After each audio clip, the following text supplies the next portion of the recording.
قرآن کریم میں 14 مقامات ایسے ہیں کہ اگر کوئی شخص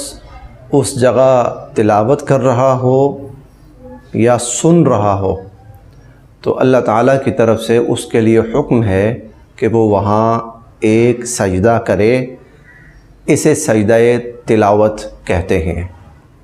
قرآن کریم میں 14 جگہیں ہیں کہ اگر وہ آدمی سن لے یا وہ پڑھ لے سن لے، چاہے وہ سپیکر پر سن لے، چاہے وہ نماز میں سن لے، چاہے ویسے تلاوت کرتے ہوئے سن لے، لیکن لائیو ہو، ریکارڈنگ نہ ہو، تو لائیو اگر سن لے تو اس پر ایک دفعہ سجدہ کرنا واجب ہو جاتا ہے، اور یہ سجدہ اس کے ذمے رہتا ہے جب تک وہ ادا نہیں کر لیتا۔